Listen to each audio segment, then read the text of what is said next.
नमस्कार। नमस्कार। हम शिक्षा की दुनिया में एक बहुत ही अलग सी सोच पर बात करने वाले हैं। नमस्कार। हाँ ये एक शिक्षार्थी बनाम वाई शिक्षार्थी वाली बात है ना? हाँ बिल्कुल। ये हमें शिवा नारायण के एक लेख से मिली है, rise of x learners in brain page schools. ये टेक्शिला टीचर्स ब्लॉग स्पॉट पर है। जी। तो इसमें समझने वाली बात यह है कि कैसे जो हमारी ट्रेडिशनल पढ़ाई है हाँ, वो ज्यादातर बनाती है वाई शिक्षार्थी। वाई शिक्षार्थी मतलब वो स्टूडेंट जो काफी हद तक आप कह सकते हैं ज्ञान के लिए टीचर पर निर्भर रहते हैं। अच्छा। और फिर ये लेख एक दूसरा सिस्टम बताता है, लर्नोग्राफी, और दावा है कि इससे बनते हैं एक्स शिक्षार्थी, जो स्वतंत्र विचारक होते हैं। हाँ, इंडिपेंडेंट लर्नर्स।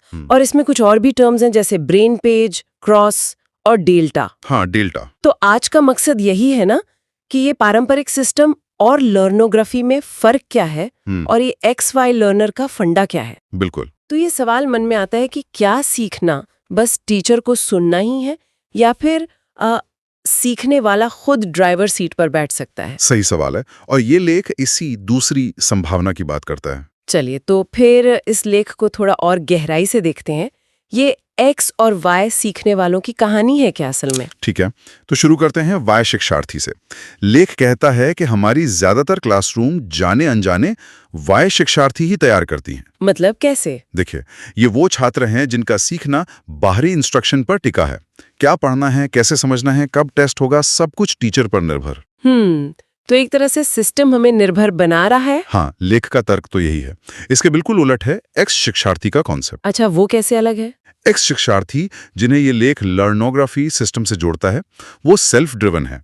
अपनी लर्निंग खुद चलाते हैं। मतलब वो खुद ही पढ़ते हैं। हाँ, और सिर्फ पढ़ते नहीं, लेख में मोटर साइंस और टास्क बेस्ड लर्निंग की बात है। वो सीधे किताबों जैसी सोर्स मटेरियल से ज्ञान लेते हैं और खुद अपने ब्रेन पेज मॉड्यूल बनाते हैं। ब्रेन पेज मॉड्यूल, ये क्या चीज है, इस पर आएंगे। हाँ बिल्कुल। तो मूल फर्क ये है, वाई निर्भर है, एक्स स्वतंत्र। लेख में गणित का भी कोई उदाहरण था ना इसे समझाने के लिए? हाँ, कैलकुलस से तुलना की है। जैसे कैलकुलस में वाई डिपेंडेंट वेरिएबल होता है जिसका मान एक्स पर निर्भर करता है और एक्स इंडिपेंडेंट होता है। बिल्कुल। तो लेख कहता है पारंपरिक शिक्षा वाई लर्निंग है, छात्र वाई, शिक्षक एक्स पर निर्भर। और लर्नोग्राफी एक्स लर्निंग है, शिक्षार्थी एक्स स्वतंत्र है, वो खुद कंट्रोल करता है। समझ गए। तो ये जो आप बार बार कह रहे हैं लर्नोग्राफी और ब्रेन पेज, ये सुनने में थोड़े टेक्निकल है। लर्नोग्राफी को थोड़ा और खोलेंगे? जरूर। लर्नोग्राफी को आप एक सिस्टम समझिए जिसका मकसद ही लर्नर को आजाद बनाना है। आजाद कैसे? लेख के अनुसार इसमें एक प्री ट्रेनिंग होती है। इसमें लर्नर सीधे सोर्स बुक से जानकारी लेता है और फिर उसे खुद ही व्यवस्थित करता है, ब्रेन पेज मैप्स और मॉड्यूल बनाकर। मतलब लेक्चर पर निर्भरता नहीं। हाँ, वो निर्भरता कम हो जाती है। वो खुद ज्ञान की खोज करते हैं। और ब्रेन पेज, कहीं नोट्स लेने का ही कोई फैंसी नाम तो नहीं? नहीं, उससे काफी अलग है।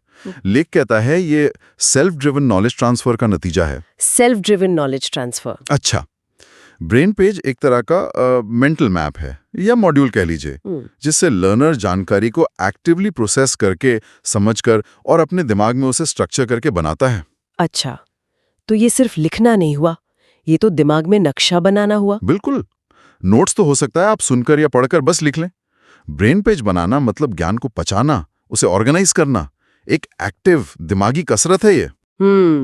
ये तो सीखने के तरीके में वाकई बड़ा बदलाव लगता है। पारंपरिक सिस्टम से देखें तो इसमें छात्र की भूमिका कैसे बदल जाती है? बहुत बड़ा बदलाव है। पारंपरिक सिस्टम में हम कहते हैं छात्र, स्टूडेंट, जो ज्यादातर पैसिव रोल में होता है, सुनता है, इंस्ट्रक्शंस फॉलो करता है। हाँ, टीचर पे निर्भर रहता है। बिल्कुल। लेख का तर्क है कि ये निर्भरता कभी-कभी नकल वाले व्यवहार को भी बढ़ावा दे सकती है। और लर्नोग्राफी में उससे शिक्षार्थी कहा गया है, लर्नर। ये सब शब्द बदला है या मतलब भी? नहीं, मतलब गहरा है। शिक्षार्थी या लर्नर शब्द इस बात पर जोर देता है कि वो एक्टिव है, ऑटोनोमस है, मतलब स्वायत्त, ज्ञान लेने वाला नहीं, बनाने वाला। एग्जैक्टली। वो खुद सोर्स से ज्ञान निकाल रहा है, उसे ब्रेन पेज में ढाल रहा है और इस प्रोसेस में मोटर साइंस के प्रिंसिपल्स यूज करके सीखने को और असरदार बनाने की कोशिश कर रहा है। सीखने वाले की भूमिका बदल गई, पर क्लासरूम का माहौल, उसमें क्या फर्क आएगा? लेख में क्लासरूम ऑपरेटिंग सिस्टम CROS की बात है, ये क्या है? हाँ, क्रॉस क्लासरूम ऑपरेटिंग सिस्टम। देखिए, पारंपरिक क्लासरूम ज्यादातर टीचर सेंट्रिक होती हैं, है ना? हाँ, टीचर पढ़ाते हैं, बच्चे सुनते हैं। बिल्कुल। जानकारी का फ्लो टीचर से स्टूडेंट की तरफ होता है लेक्चर के जरिए। इससे टीचर पर निर्भरता बनी रहती है। तो क्रॉस इसे कैसे बदलता है? क्या टीचर का रोल ही खत्म हो जाता है? नहीं, रोल खत्म नहीं होता, बदल जाता है। क्रॉस क्लासरूम का ऑपरेटिंग सिस्टम ही बदल देता है। यहाँ मेन एक्टिविटी लेक्चर सुनना नहीं है। तो क्या है? मेन एक्टिविटी है लर्नर्स का सोर्स बुक से ज्ञान लेकर ब्रेन पेज बनाना। लेख कहता है इससे ज्ञान के लिए टीचर के इंस्ट्रक्शन पर निर्भरता खत्म हो जाती है। तो टीचर क्या करते हैं? टीचर एक तरह से गाइड बन जाते हैं या लर्निंग एनवायरनमेंट के मैनेजर। फोकस लर्नर की एक्टिविटी पर शिफ्ट हो जाता है। अच्छा, तो मतलब ज्ञान देने लेने का तरीका ही बदल गया। इसी से जुड़ा एक और कॉन्सेप्ट है पाठ यानी लेसन बनाम कार्य यानी टास्क। ये क्या फर्क है? ये भी एक फंडामेंटल फर्क है एक्स और वाई लर्निंग में। वाई लर्निंग यानी पारंपरिक तरीके में ज्ञान की इकाई पाठ होती है, लेसन। हाँ, जैसे चैप्टर 1 लेसन 2। बिल्कुल। टीचर ज्ञान को छोटे छोटे पाठों में बांटकर समझाते हैं, छात्रों से ग्रहण करते हैं। लेख के अनुसार इससे छात्र कॉन्सेप्ट्स, टूल्स, प्रोसेस समझने के लिए टीचर पर निर्भर हो जाते हैं। और एक्स लर्निंग या लर्नोग्राफी में कार्य पर जोर क्यों है? क्योंकि एक्स लर्निंग में ज्ञान ट्रांसफर कार्य आधारित है, टास्क बेस्ड, पाठ आधारित नहीं। कार्य मतलब होमवर्क जैसा? नहीं, होमवर्क से अलग। यहाँ कार्य का मतलब है लर्नर द्वारा खुद किया जाने वाला काम। सीधे किताब से जानकारी निकालना, उसे समझना और उसे ब्रेन पेज मॉड्यूल में बदलना। ये एक सेल्फ डायरेक्टेड प्रोसेस है। अच्छा, तो वाई लर्निंग में पाठ मिलता है, एक्स लर्निंग में ज्ञान बनाने के लिए काम करना पड़ता है। हाँ, ये पैसिव रिसीविंग के बजाय एक्टिव क्रिएशन, प्रैक्टिस और एप्लीकेशन पर जोर देता है। संक्षेप में कहें तो पाठ टीचर देता है, कार्य शिक्षार्थी करता है। सही। बिल्कुल सही। सीखने की जिम्मेदारी में बड़ा शिफ्ट है। अब सवाल ये उठता है कि इस नए तरीके से सीखने को मापते कैसे हैं? ग्रेड्स, मार्क्स तो हैं ही, पर लेख डेल्टा की बात करता है।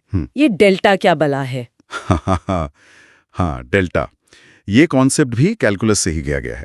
कैलकुलस में डेल्टा दिखाता है बदलाव या चेंज। चेंज? किस तरह का चेंज? लर्नोग्राफी में इसे लर्निंग प्रोग्रेस मापने के लिए इस्तेमाल करते हैं। ये दिखाता है कि एक लर्नर के ब्रेन पे डेवलपमेंट में समय के साथ कितना और कैसा सुधार हो रहा है। मतलब सिर्फ ये नहीं कि कितना सीखा, बल्कि ये कि सीखने की क्वालिटी और दक्षता कितनी बढ़ी। लेकिन पारंपरिक ग्रेडिंग भी तो प्रोग्रेस दिखाती है, डेल्टा अलग कैसे है? लेख का तर्क है कि ग्रेड्स या मार्क्स हमेशा डीप अंडरस्टैंडिंग या असल क्षमता को नहीं दिखाते। कई बार वो रटने पर भी मिल जाते हैं। ये तो है। डेल्टा सीधे तौर पर ब्रेन पेज मॉड्यूल बनाने और उसे सुधारने में लर्नर की एफिशिएंसी को मापता है। ये रिटेंशन, स्किल एफिशिएंसी और कॉग्निटिव एप्लीकेशन में हुए असली मेजरेबल इंप्रूवमेंट पर फोकस करता है। और ये डेल्टा नापता क्या क्या है? किन चीजों को ध्यान में रखता है? लेख के हिसाब से डेल्टा कुछ खास चीजें मापता है। एक, ब्रेन पेज रिकॉल की स्पीड, यानी सीखी हुई जानकारी कितनी तेजी से याद आती है। अच्छा। 2, नॉलेज ट्रांसफर की एक्यूरेसी, मतलब जानकारी इस्तेमाल करते वक्त गलतियां कितनी कम होती हैं। ठीक है। और 3, एप्लीकेशन पावर, यानी सीखे हुए ज्ञान को नई सिचुएशन में कितना इफेक्टिवली लगा सकते हैं। यह सीखने की एफिशिएंसी का एक तरह से साइंटिफिक माप है। तो ये सिर्फ रिजल्ट नहीं, बल्कि लर्निंग प्रोसेस की क्वालिटी और इम्प्रूवमेंट को ट्रैक करने का तरीका है। बिल्कुल। इस पूरे सिस्टम को असल में लागू करने के लिए लेख टैक्सिला मॉडल का जिक्र करता है।